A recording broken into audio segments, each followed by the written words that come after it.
Bonjour à tous et tous. Merci beaucoup de vous joindre à nous aujourd'hui. Je m'appelle Amanda Rossi, je suis directrice en développement d'affaires et opérations chez Mitax. J'ai le plaisir d'animer ce webinaire consacré à notre appel à projet Mitax Accélération en défense et sécurité, réalisé fièrement en collaboration avec le ministère de la Défense nationale du Canada. Avant de commencer, nous souhaitons reconnaître que le territoire à partir duquel ce webinaire est diffusé est le territoire traditionnel et non cédé de la Première Nation Kanien'kehá:ka.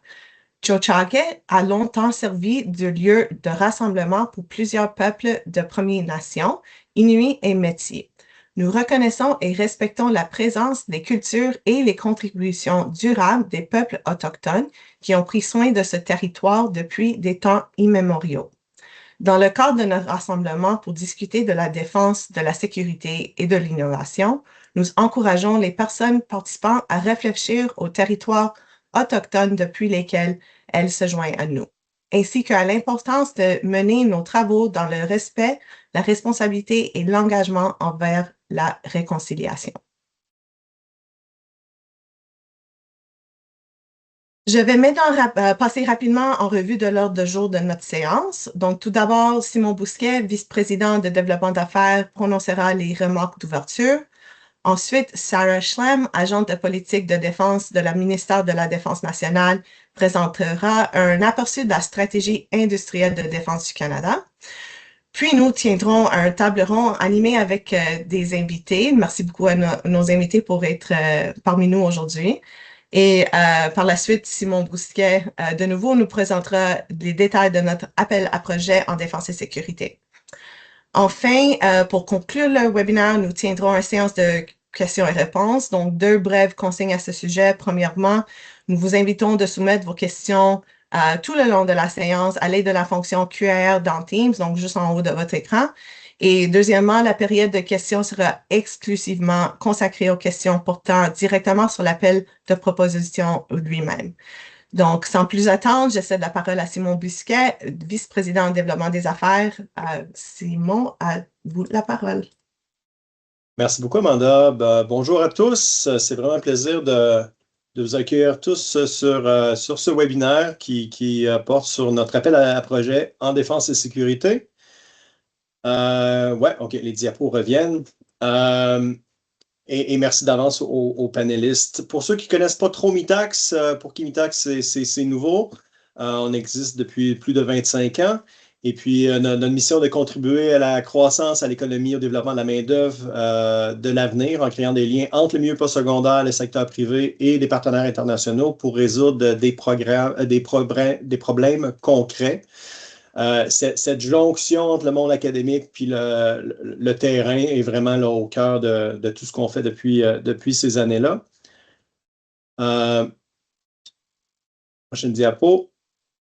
Nous avons réaffirmé, lancé notre nouveau plan stratégique récemment où on a réaffirmé notre mission et notre vision. Vision étant une économie canadienne forte et résiliente, propulsée par les idées, le talent et l'innovation.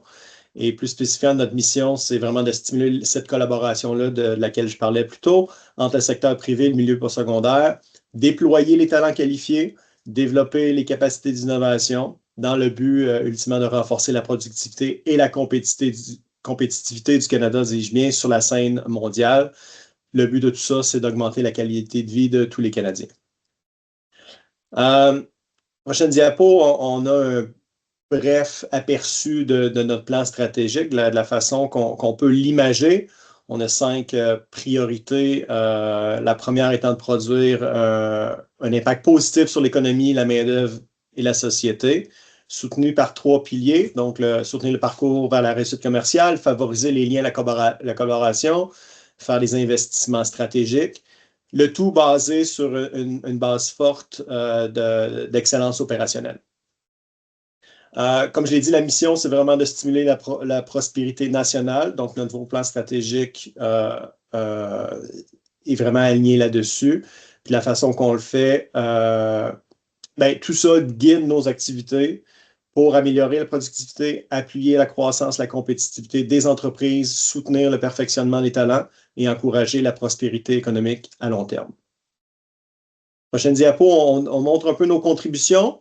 C'est des chiffres qui sont agrégés depuis avril 2018, donc une période d'environ 8 ans. 1,7 milliard investis dans la R&D canadienne, plus de 42 000 projets d'innovation. Ceux qui connaissent la notion de stage chez Mitax, c'est 118 000 stages. On a travaillé avec 160 établissements postsecondaires, beaucoup des universités évidemment, mais de plus en plus avec des collèges, polytechniques, cégep. Plus de 53 000 stagiaires hautement qualifiés qui ont été en partie formés et supportés financièrement par nos programmes. Plus de 12 000 entreprises partenaires partout à travers le Canada. Dans les 10 provinces, les 3 territoires, on a des partenaires partout. 86 % de ceux-ci étant des PME, fait que ça reflète quand même assez bien le tissu économique du pays. Et belle diversité aussi de professeurs-chercheurs à travers le pays dans le système postsecondaire qui ont utilisé les programmes pour faire avancer leur recherche, leur innovation et supporter leurs étudiants. Prochaine diapo, on montre un peu les retombées de ces programmes-là qu'on offre, donc les retombées de Mitax. Donc, très, très haut taux de satisfaction des stagiaires qui voient vraiment un bénéfice, avec 98 % de ceux-ci qui recommandent le programme. Augmentation des compétences, une bonne rétention des stagiaires dans des emplois en R&D au Canada. C'est un début aussi. On veut augmenter la capacité d'absorption des entreprises qui vont faire plus d'innovation, plus de R&D, qui vont créer des postes pour ces étudiants-là, ces stagiaires-là. Donc, 70 % d'entre eux qui peuvent continuer à œuvrer en R&D. Qui ont des salaires intéressants aussi, qui ont 75 000 ou plus en salaire. Et puis, un haut taux d'entrepreneuriat. Donc, les stagiaires qui ont passé à travers les programmes de Mitax, qui vont se lancer en entreprise, joindre une entreprise en démarrage, très haut taux. Les retombées à haut niveau, là, une étude avec Statistique Canada a démontré que les entreprises qui utilisent les programmes de Mitax ont une augmentation de productivité de 11 %. Une augmentation du chiffre d'affaires de 9 % puis une augmentation des ventes de 16 % versus les entreprises d'un groupe similaire, mais qui n'utilisent pas nos programmes. Puis on peut voir aussi un impact sur les dépenses à R&D à long terme. Puis les universités aussi ils trouvent leur compte, les partenaires postsecondaires, je devrais dire, parce que les collèges et polytechniques font partie de ça aussi. Donc, au taux de réponse, là, les professeurs qui déclarent mieux comprendre les besoins des partenaires, donc qui peuvent aligner leurs activités en fonction des besoins du terrain. 88 % des professeurs qui expriment un intérêt accru pour une future collaboration avec le secteur privé. Puis 79 % des entreprises qui prévoient collaborer à nouveau avec les mêmes partenaires et les mêmes établissements. Donc, des clients qui décident de continuer leur collaboration sur du plus long terme. À la prochaine diapo, on montre ce qui fonctionne. Donc, on a plusieurs programmes chez Mitax. Je n'entrerai pas beaucoup dans les détails, mais notre programme Accélération qui supporte des stages cofinancés, qui mettent en relation les talents des collèges et universités en contact direct avec des organisations de partenaires pour des projets concrets de recherche et développement, donc de la recherche appliquée. On a le stage de stratégie d'entreprise qui fonctionne un peu sous la même formule, mais pour des projets plus d'innovation. On parle de solutions commerciales, on parle de commercialisation, gestion de l'API, marketing, opérations internes, adoption de la technologie. Et puis le programme Global Link qui supporte la mobilité internationale entrante et sortante pour favoriser la création et le renforcement de collaboration de recherche avec des groupes de recherche internationales. Puis on a un programme de perfectionnement aussi qui vise à augmenter les compétences des étudiants via des ateliers, des cours, des événements dans une large gamme là, de disciplines à travers le pays. Prochaine diapo. L'appel à l'action. Donc, qui met la table pour là où on est aujourd'hui. Le moment actuel, bon, on en est tous conscients, on traverse une période de bouleversement géopolitique assez considérable. Il y a une concurrence pour les ressources, il y a des tensions dans l'Arctique. La convergence des priorités économiques et de défense font en sorte que le gouvernement du Canada a rappelé l'importance de la souveraineté et en fait un impératif. Et l'appel à l'action, ben, MITAX, on est là pour répondre à cet appel-là. On est une plateforme d'innovation pan-canadienne qui répond aux besoins. On mobilise les talents dans tous les secteurs. Il y a une certaine emphase vers des secteurs clés qui sont liés à la défense, même si on est techniquement agnostique, mais on fait beaucoup en quantique, en intelligence artificielle, et maintenant on veut en faire plus en défense aussi pour répondre à cet appel à l'action. Prochaine diapo. C'est pas nouveau pour nous, la défense et la sécurité. On a toujours fait des projets dans les domaines clés. J'en ai mentionné quelques-uns tantôt, mais il y a aussi tout ce qui est fabrication avancée, aérospatiale, donc des secteurs qui sont bien alignés avec celui de la défense. Donc, sans les nommer, ben, on a quand même des partenaires déjà bien établis partout au Canada, dans les grandes régions du pays. Donc, on est en bonne position aussi pour cet appel-là via des partenariats à haut niveau. Prochaine diapo. Je laisse la parole maintenant à Sarah Schlem, agente des politiques de défense du ministère de la Défense nationale, qui a un rôle, je pense, assez aussi au niveau de l'intelligence artificielle et de la robotique, qui va nous présenter cette stratégie-là. À vous, Sarah.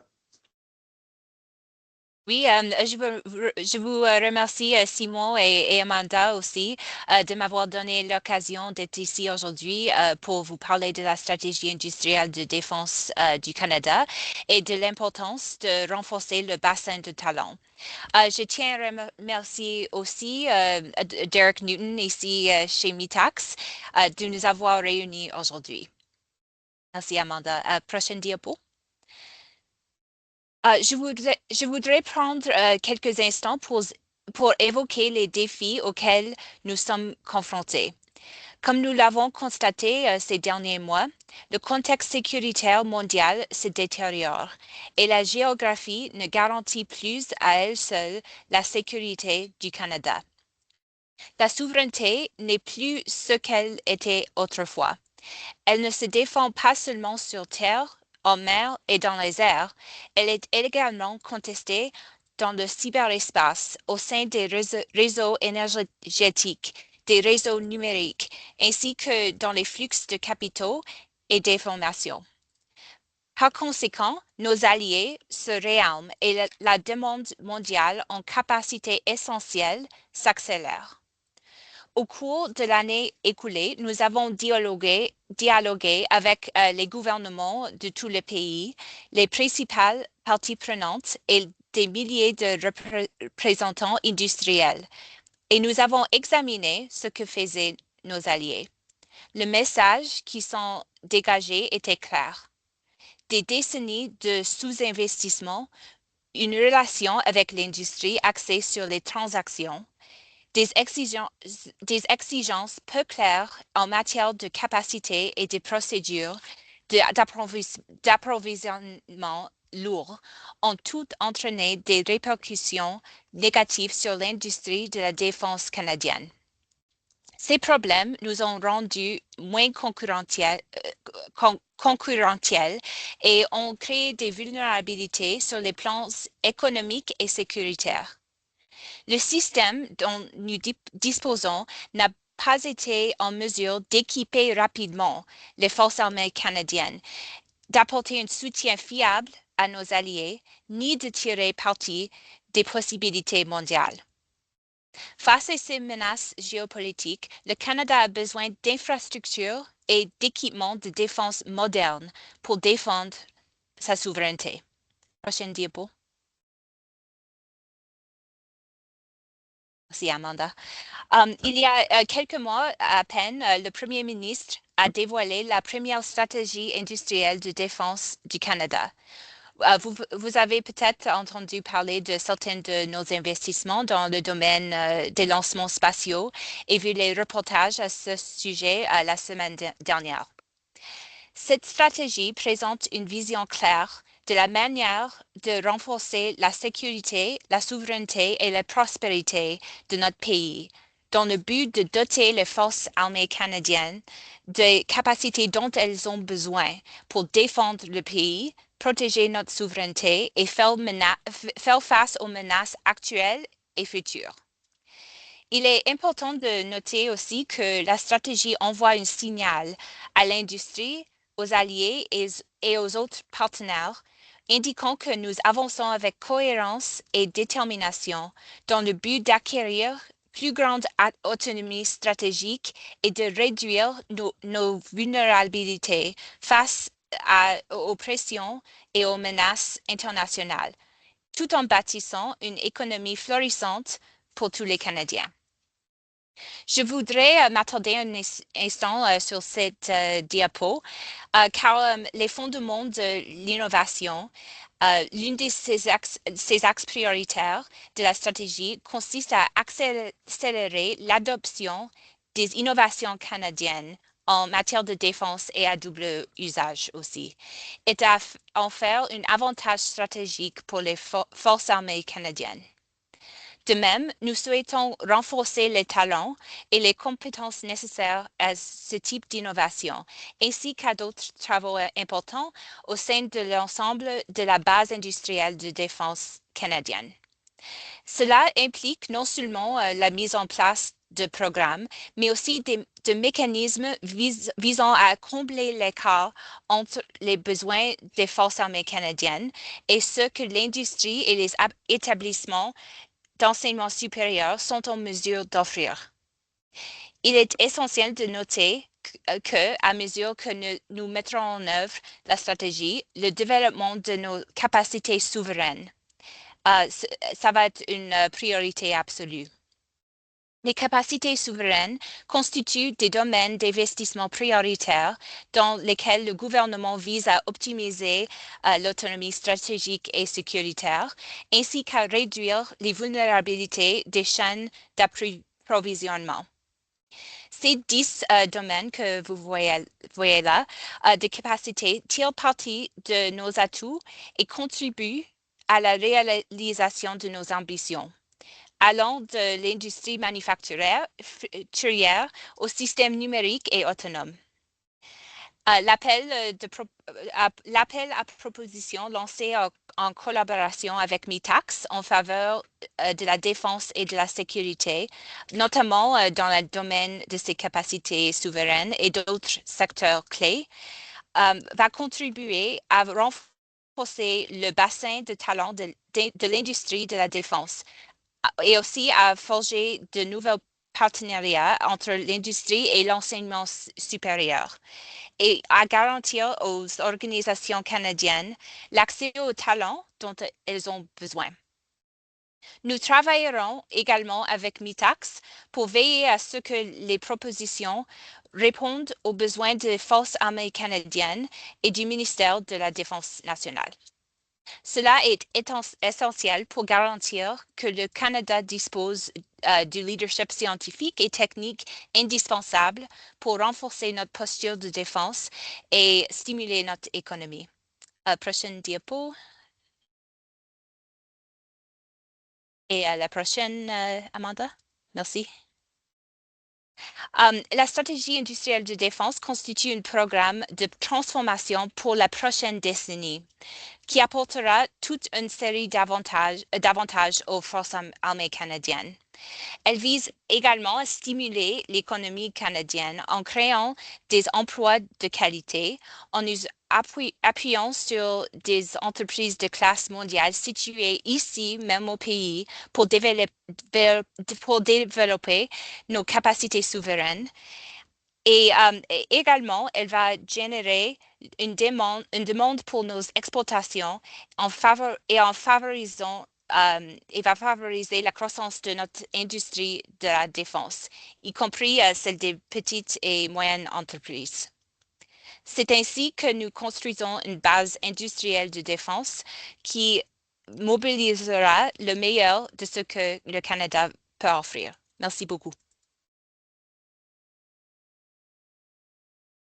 Merci beaucoup, Sarah. Donc, maintenant, on va passer à notre discussion en panel, donc modérée par Simon Bousquet. Je vais demander à mes collègues d'apporter la vidéo de tous nos panélistes. Merci. À toi, Simon. Oui, merci beaucoup. Donc, je commence par remercier nos panélistes d'avoir accepté de se joindre à nous pour ce panel-là. Ça me fait plaisir de vous présenter. En fait, je vais les présenter dans l'ordre rapidement, puis ils auront du temps de le faire par eux-mêmes aussi.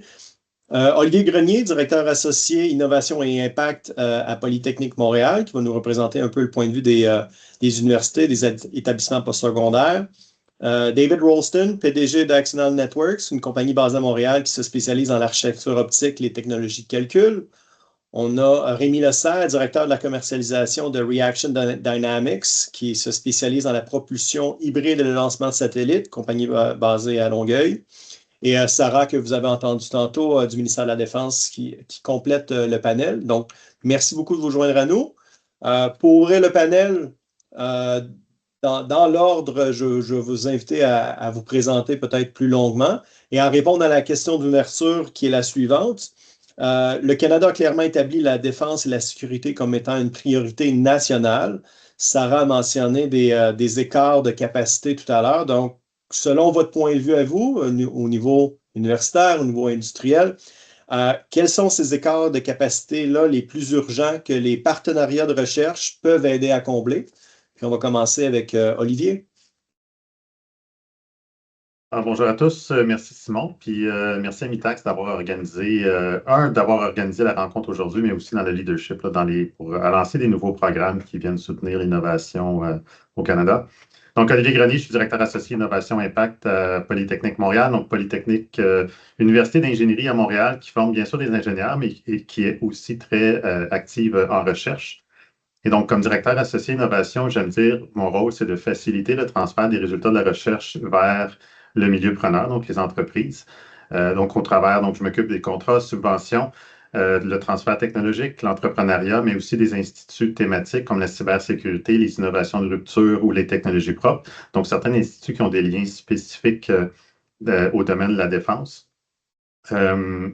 Et pour répondre à la question, donc les écarts, de mon côté, je pense que je mettrais ça en 3 mots, là, puis Sarah les a nommés en présentant la politique. Je pense que c'est vraiment le talent, l'innovation et la souveraineté technologique. Donc, le talent, c'est à la base de tout. Donc, si on n'a pas la main-d'œuvre, si on n'a pas les personnels qualifiés, c'est difficile de pouvoir avoir une stratégie industrielle.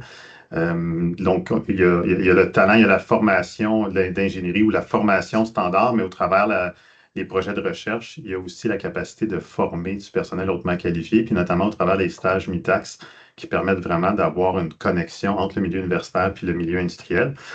L'innovation, je pense que c'est connu. On a des forces de recherche au Canada, mais on est peut-être un peu moins performant dans la capacité de transférer les résultats vers l'entreprise, d'en créer une valeur.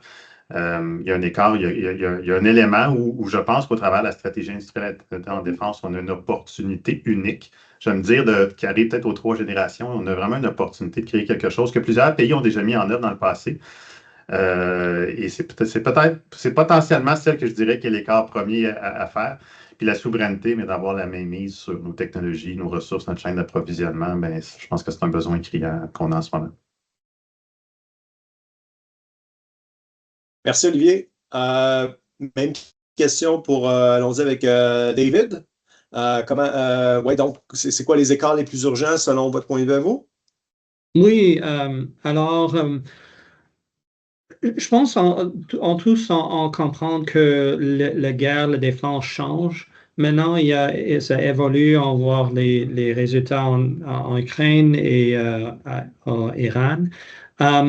Et je suis certainement, c'est clair qu'on devrait investir dans des matériaux plus, des gens, tout ça pour le militaire, la défense.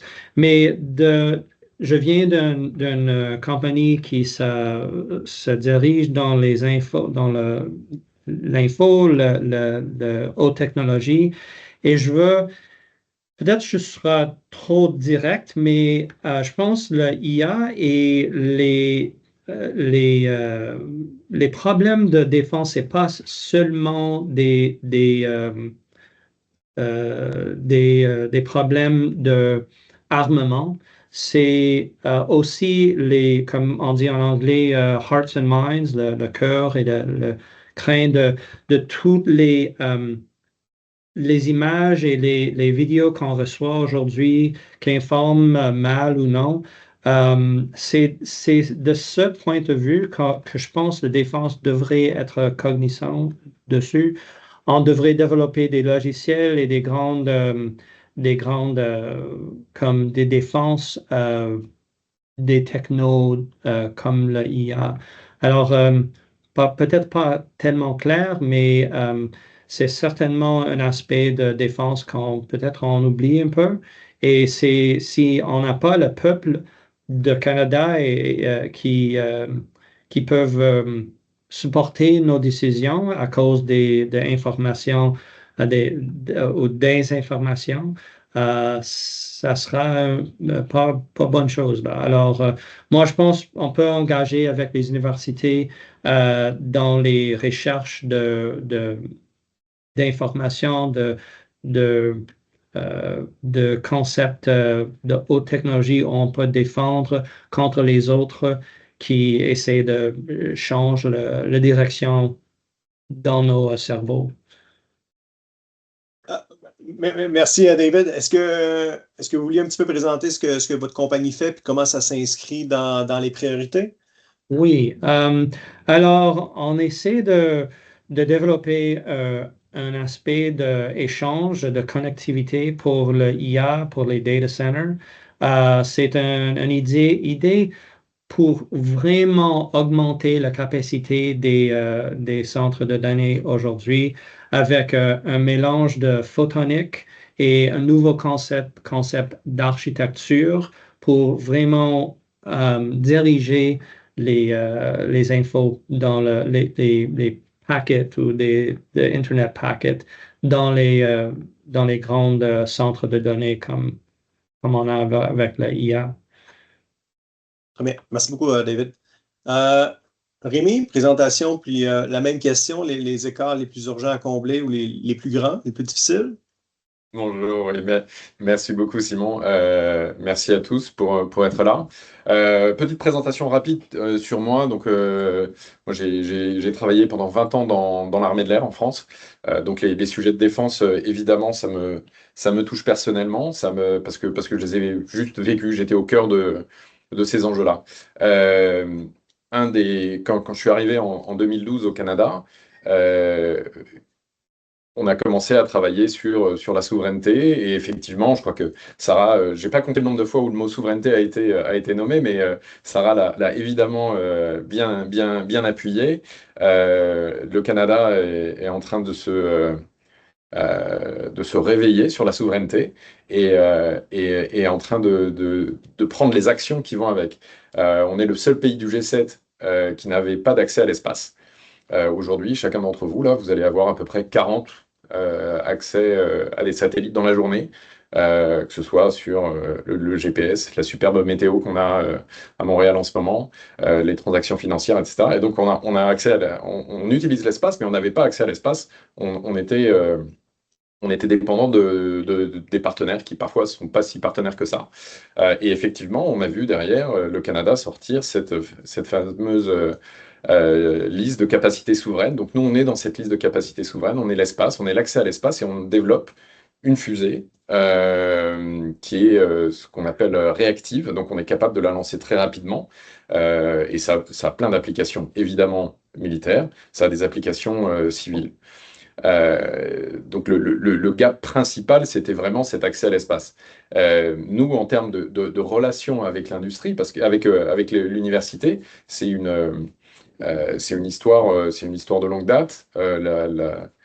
Cette innovation, elle a été trouvée à Polytechnique quand le fondateur faisait ses recherches, spin-off et puis création de Reaction Dynamics derrière.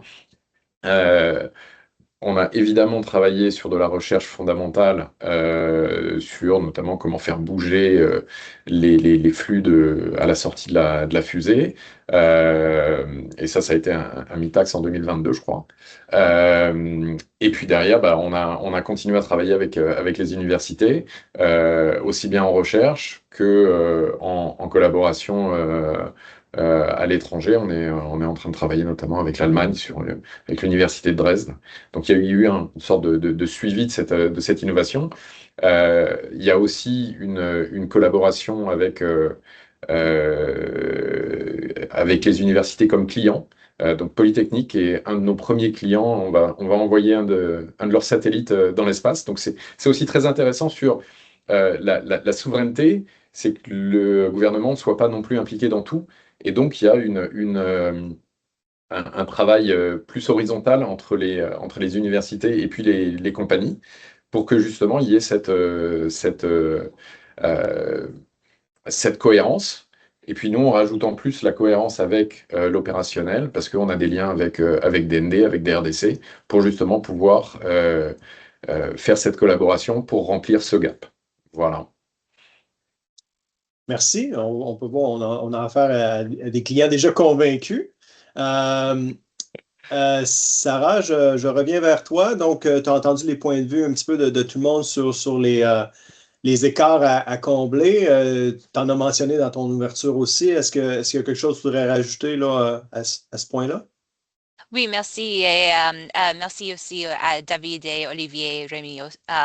Et par rapport aux écarts, fondamentalement, la stratégie industrielle de défense consiste à orienter les forces armées canadiennes vers l'industrie, ce qui permet au ministère de la Défense nationale de discuter de ses besoins et de ce que l'industrie peut offrir. Alors, créer des espaces propices aux échanges sur les besoins en matière de défense, je crois que c'est essentiel.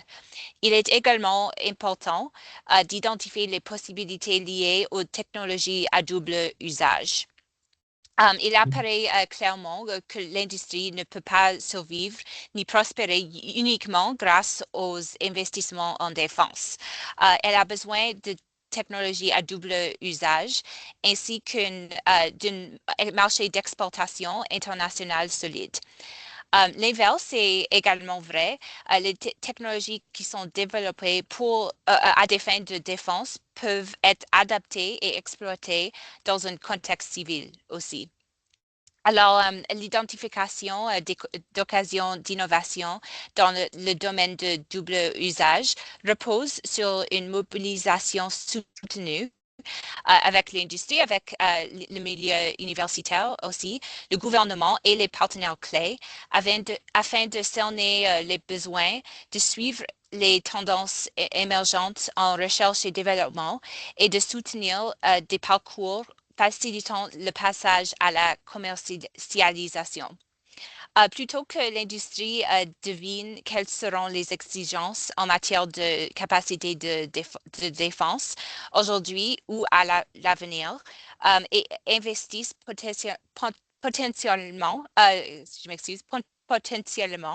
des sommes importantes dès le départ. L'objectif de la stratégie industrielle de défense c'est de donner à l'industrie la possibilité de participer à ces discussions concernant la recherche, le développement et la commercialisation en s'appuyant sur les besoins de la défense. Alors, il est important de souligner aussi qu'il s'agit là d'un effort mobilisant l'ensemble de la société auquel participent les partenaires fédéraux, les provinces et les territoires, les PNMI et le monde universitaire et l'industrie. Alors, l'objectif, je crois, c'est de développer un écosystème axé sur la réponse aux besoins des forces armées canadiennes et de veiller à ce que l'industrie bénéficie du soutien nécessaire pour y parvenir efficacement en tirant parti de divers programmes et possibilités de financement. Alors, ça s'appelle la proposition. C'est un parfait exemple. Merci, Sarah. En effet, tu sais, là, on a le gouvernement qui établit ses priorités, puis ensuite de ça, qui mobilise les ressources, les met à disposition, puis après ça, c'est all hands on deck, comme on dit, pour que tout le monde puisse participer à l'effort. Puis je trouve intéressant la notion de double usage, mais dans l'autre sens, on pense souvent du civil vers le militaire, mais l'inverse peut être aussi vrai, puis c'est peut-être quelque chose qu'on pense pas tout le temps. Olivier, je reviens vers toi. Si on s'attarde au point de vue des établissements postsecondaires, des universités, comment ces institutions-là peuvent-elles s'engager plus efficacement en recherche en défense et sécurité au cours des 5 prochaines années? C'est quoi le rôle des universités? Oh, tu es en sourdine. Je ne vais pas déranger mes collègues, désolé. À les universités, on a quand même un potentiel, on a une base intéressante. Donc, on a des étudiants qui sont vraiment super. Donc, on a une bonne base de talent, on a des experts de calibre mondial, on a des infrastructures de pointe. Donc, ça, c'est quelque chose qu'on a déjà.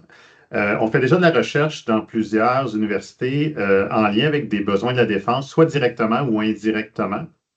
Donc, en fait, ça fait longtemps qu'on fait une recherche double usage. Ce qu'on pourrait faire, je pense, dans les 5 prochaines années pour être plus efficace, c'est de créer des conditions pour vraiment accélérer le transfert des résultats de ces technologies-là, ces résultats de recherche-là vers les entreprises. Donc, d'une certaine façon, mieux répondre aux besoins de l'industrie qui, elles, vont développer des produits, offrir des produits, vendre des produits au ministère de la Défense ou dans un marché civil connexe. Donc, on a un rôle d'accélérateur. Comment notre recherche, on peut l'amener à un niveau de prototype pour dérisquer et favoriser l'appropriation, l'adoption par l'entreprise. Puis catalyser aussi, on peut jouer un rôle de catalyseur pour mettre ensemble certains joueurs de l'écosystème pour atteindre le même objectif. Donc, dit autrement, c'est un peu de continuer à travailler en partenariat avec les entreprises, mais aussi en partenariat avec d'autres acteurs de l'écosystème, comme les laboratoires industriels de recherche, là, que ce soit Lucia et compagnie. Puis je dirais aussi travailler sur le volet création d'entreprise. Puis je vais le nommer parce que Reaction Dynamics, c'est autour de la table, puis c'est un super bel exemple. Parce qu'à la base, c'est vraiment, si on regarde Reaction Dynamics, c'est de la connaissance qui a été développée, c'est du talent qui a été formé, mais c'est aussi une relation de de durée en continu qui fait que c'est un bel exemple de collaboration qui fait avancer l'innovation, puis qui va mener à une entreprise ou, unique au Canada, Rémi l'a bien noté. On n'a pas d'autres entreprises. Ça va être les premiers au Canada à lancer des satellites, premiers, je pense, là, à lancer des satellites canadiens. Donc, faire plus, créer plus de Reaction Dynamics, je pense que c'est un rôle aussi qu'on peut jouer comme université. Je suis d'accord. Ouais. D'accord. Parce que ça a été facile, mais bon. Ouais, on sent bien cette ouverture-là. Des universités, je pense, qui sont de plus en plus ouvertes à s'ouvrir et à collaborer comme ça. C'est bien senti. David, je me tourne vers toi. Comment la collaboration avec le milieu postsecondaire, avec les universités, les collèges, va accélérer votre pipeline en innovation en défense? Oui. Premièrement, je veux dire qu'on a déjà eu plusieurs subventions de MITACS, alors merci beaucoup. On a à peu près 6 ou 7 chercheurs ou étudiants avec une liaison très forte avec les professeurs. Et c'est maintenant à peu près 4 ans qu'on a fait ça. Alors, pour nous autres, c'est vraiment le sélectionnement des emplois potentiels. C'est un des plus hautes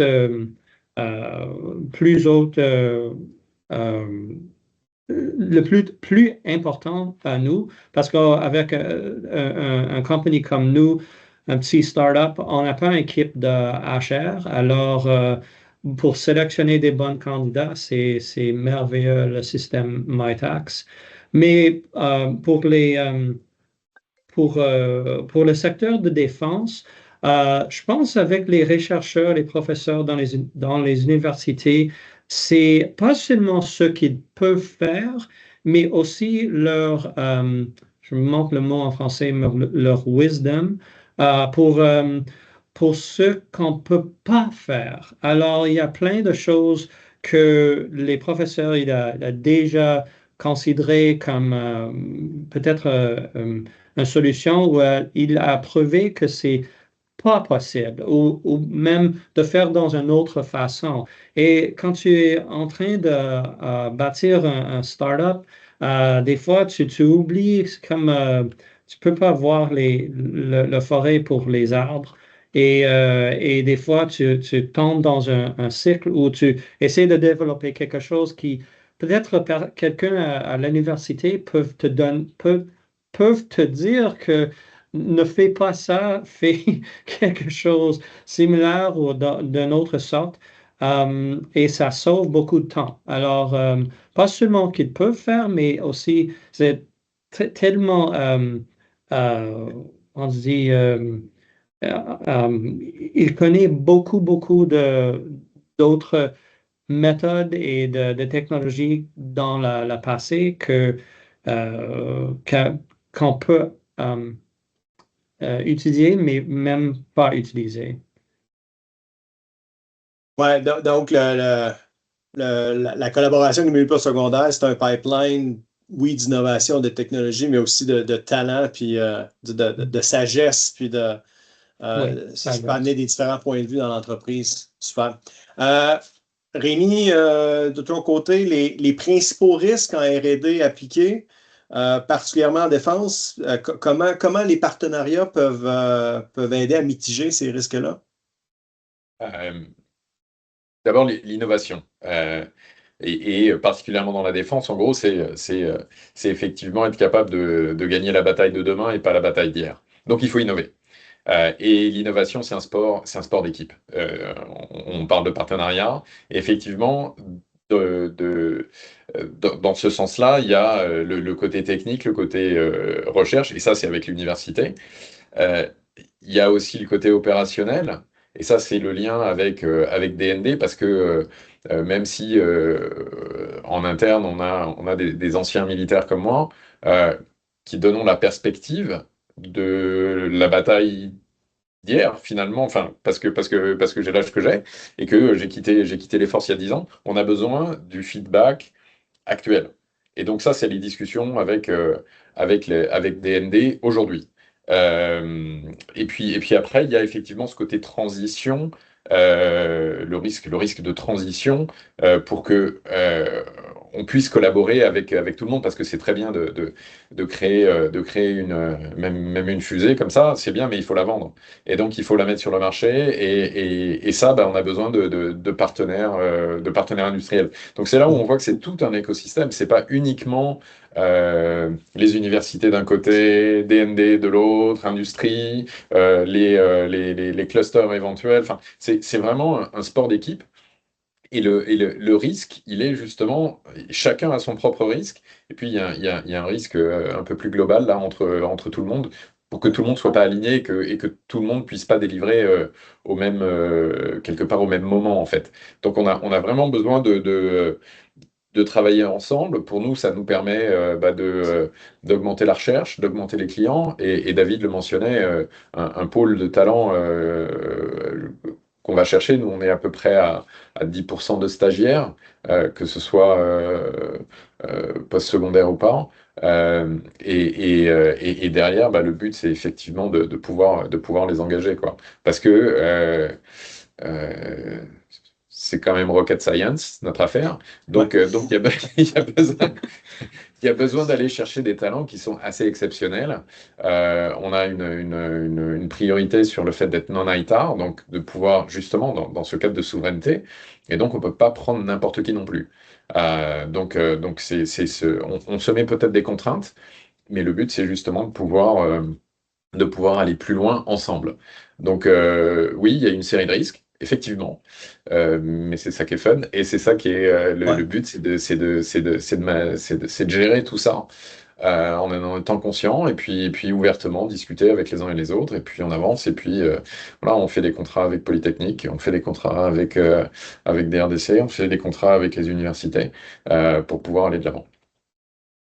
Ouais, fait que c'est de trouver cette zone-là qui crée le win-win-win, puis se concentrer là-dessus, la synergie, puis là où on a la valeur ajoutée. Pour terminer, on est un petit peu derrière sur l'appel, mais sur l'horaire, mais c'est une discussion super intéressante. Sarah, je vais terminer avec toi pour te laisser les derniers mots.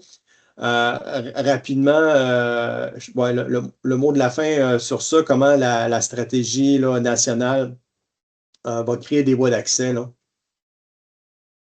Oui, j'ai mentionné plus tôt que les forces armées canadiennes s'orientent vers l'industrie et que la stratégie industrielle de défense crée un espace pour des conversations sur les besoins en matière de défense. Alors, cela prendra plusieurs formes. Rémi, vous avez parlé un peu de l'RDDC. Il y avait une annonce récemment concernant le projet pilote approvisionnement opérationnalisation, je m'excuse, de l'innovation et de la nouvelle technologie. C'est dans le cadre du programme des idées de l'RDDC. Alors, c'est un exemple. Ce projet vise à faciliter la transition des projets de recherche et développement de programmes idées couronnés de succès vers les capacités opérationnelles et tout en offrant aux forces armées canadiennes la possibilité d'acquérir ces innovations une fois leur développement achevé. Nous avons aussi mis en place un nouveau conseil consultatif de la défense en matière de sciences et de recherche, co-présidé par le MDN et le U15 aussi, afin de renforcer la collaboration et de faciliter un dialogue ouvert entre les partenaires fédéraux et les établissements d'enseignement supérieur sur la recherche et développement dans le domaine de la défense et des technologies à double usage. Par ailleurs, je sais que l'Agence de l'investissement pour la défense jouera un rôle de premier plan pour faciliter bon nombre de ces échanges dans le but de stimuler l'innovation et d'assurer une livraison beaucoup plus rapide des équipements aux forces armées canadiennes et aussi à la garde côtière canadienne, alors que celles-ci réforment leur processus d'approvisionnement aussi. Merci. Merci beaucoup à vous quatre d'avoir participé au panel puis d'avoir donné vos lumières un petit peu sur vos perspectives à chacun, sachant que l'appel qu'on lance est pour vous tous, en fin de compte, la participation du ministère de la Défense, puis de mettre en relation les entreprises, les établissements postsecondaires pour des collaborations mutuellement bénéfiques. Donc, je vous remercie beaucoup pour votre temps. On va passer directement maintenant au terme de cet appel-là. Je vais faire vite pour être certain qu'on laisse du temps pour les questions et réponses. J'invite d'ailleurs les gens là, qui ont des questions à ne pas hésiter à utiliser la fonction questions-réponses sur Teams. Allons-y avec la prochaine diapo. Donc, la raison d'être de cet appel, je pense que vous l'aurez compris, là, le Canada a investi dans l'innovation en matière de défense souveraine. Il y a les priorités de la stratégie nationale, il y a un besoin clair en innovation double usage, ça a été souligné déjà par nos panélistes. Besoin de talent et de commercialisation, les deux sont nécessaires, donc il y a évidemment des intérêts pécuniaires à l'envers de ça. Il faut que ce soit rentable, puis le talent est au cœur des priorités. Puis les capacités industrielles du Canada, on parle de souveraineté, là, c'est le nouveau buzzword, mais ça demeure que c'est la réalité. Là. On doit bâtir nos propres capacités. Prochaine diapo, on parle des domaines soutenus, donc la R&D appliquée, les technologies à double usage, perfectionnement de la main-d'œuvre, voie d'accès à la commercialisation, puis accès à ces capacités souveraines-là. L'appel à projet qu'on lance vise à soutenir toutes ces priorités-là. Puis plus une demande va cocher de cases, plus les chances sont qu'on va vouloir la supporter.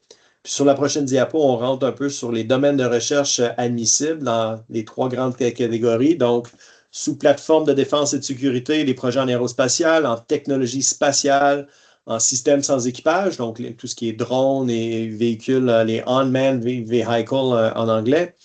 Au niveau des technologies habilitantes, on pense au système numérique. Évidemment, l'IA, la cybersécurité, mais au-delà de ça, tout ce qui est communication, les capteurs, fabrication spécialisée, les sciences et technologies quantiques qui prennent de plus en plus de place.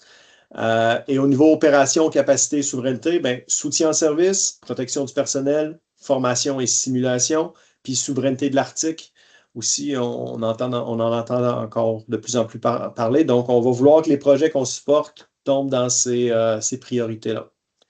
La structure de financement de l'appel à projet va utiliser le programme Accélération. Pour ceux qui connaissaient un petit peu le programme, on fonctionne par unité de stage, où une unité de stage, c'est un étudiant ou un postdoc qui va travailler pendant une durée de 4 à 6 mois. On peut faire plusieurs unités avec plusieurs étudiants. Donc, on va permettre des projets jusqu'à 30 unités, jusqu'à 2 ans de durée. Donc, on veut des projets qui vont pouvoir démarrer rapidement, puis avoir des retombées quand même assez rapidement.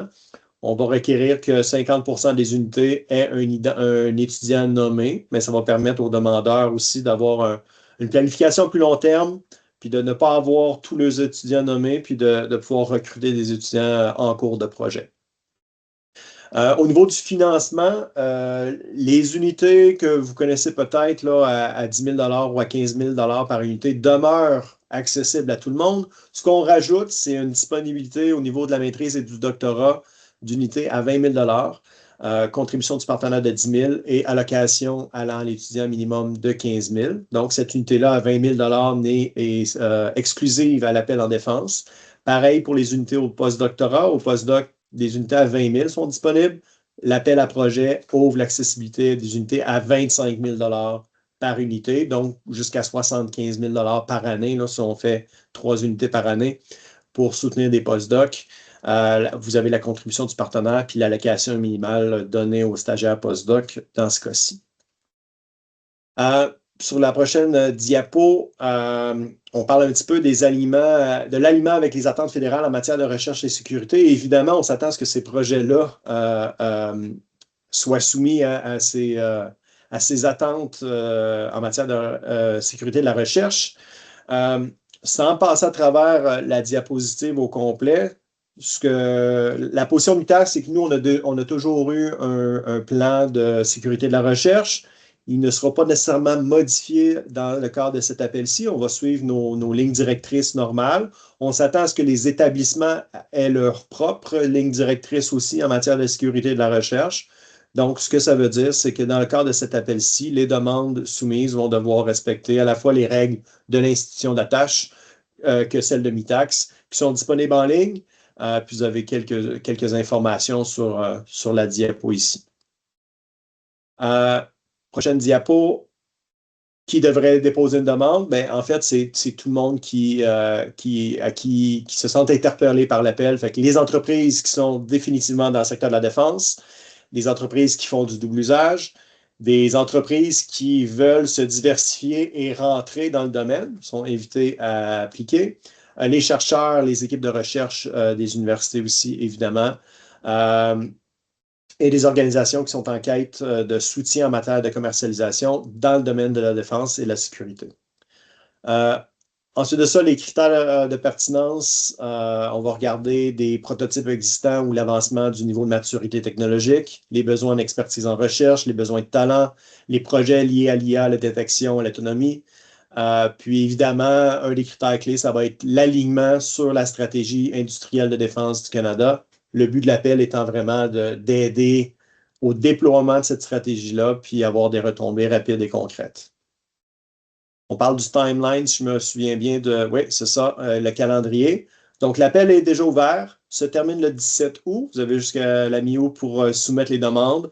Les demandes seront évaluées au cours de l'automne. On s'attend aux décisions vers la fin 2026, fin de l'automne. Puis les projets vont pouvoir démarrer dès que les décisions sont rendues, soit fin 2026, début 2027. Si vous avez des questions sur plus spécifiques, peut-être à votre institution, à votre entreprise, on vous invite à communiquer avec un conseiller, une conseillère de MITAX.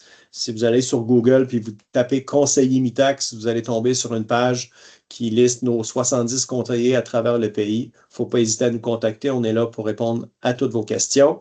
Puis Marc a mis le lien dans le QR, là, ceux qui veulent y accéder directement. Est-ce qu'il y avait une dernière slide, Amanda? Ben, on ouvre questions et réponses, sachant qu'il ne reste pas beaucoup de temps, mais il y avait rien de publié d'abord d'emblée, donc on s'est permis de déborder un peu. Merci, Simon. Une question. Donc, est-ce que les présentations pourront être partagées? Oui. L'enregistrement va être disponible pour tous ceux qui ont participé ou enregistré pour le webinaire, ainsi que les diapos. Et comme Simon a mentionné, on peut toujours aller, s'il vous plaît, vers vos conseillers et conseillères de Mitacs. Il sera très habile à répondre à toutes vos questions et vos besoins. Peut-être juste une dernière 10-15 secondes pour voir s'il y a d'autres questions qui vont rentrer. N'hésitez pas. N'hésitez pas, oui. Et sinon, j'imagine que c'était tout clair. Euh,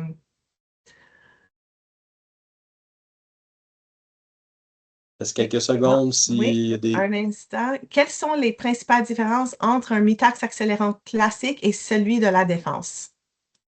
Oui, évidemment, on suit la formule d'accélération classique, donc les règles de programme ne changent pas. La distinction principale, c'est la disponibilité de bourses, de subventions plus importantes. Donc, généralement, à la maîtrise ou au doctorat, les bourses sont de 15 000 par unité. Donc, on fait 2 à 3 unités, on va chercher 30 à 45 000 par année pour les maîtrises et les docs. Dans ce cas-ci, on peut monter jusqu'à 20 000 par unité. Fait qu'on peut aller chercher jusqu'à 60 000 par année pour un étudiant à la maîtrise et au doc.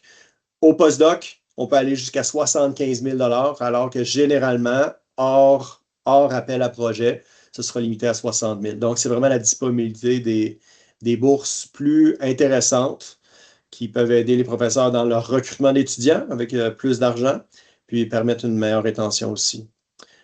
Puis on pense que ça va aussi aider les entreprises à attirer des étudiants vers leurs projets pour que ces étudiants-là soient exposés à des projets peut-être qui n'auraient pas été intéressants pour eux autrement. Et puis, ça fait un pipeline de talent pour les entreprises.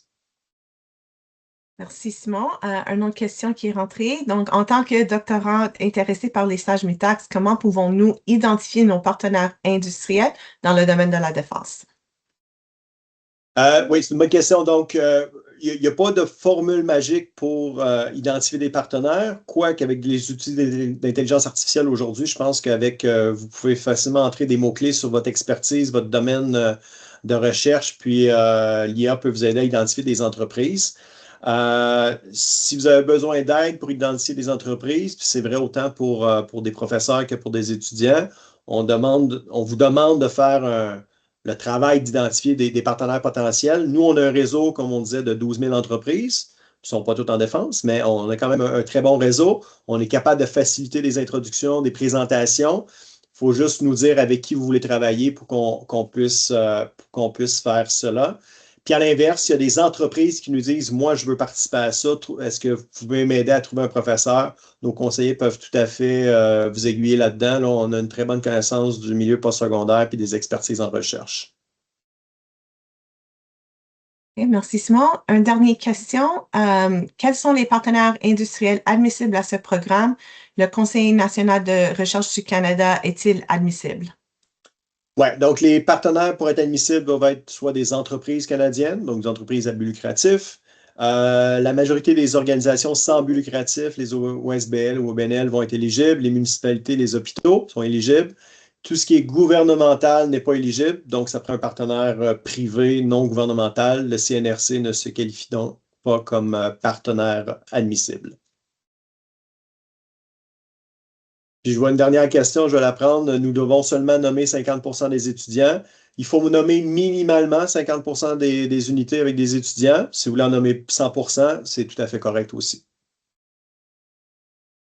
Et là-dessus, on est passé, il est 2 heures pile ici dans l'Est, donc je tiens seulement à vous remercier, autant nos panélistes, Rémi, David, Olivier et Sarah, que tous ceux qui se sont joints à nous. Merci beaucoup. Bonne fin de journée et au plaisir. Merci, au revoir à tous.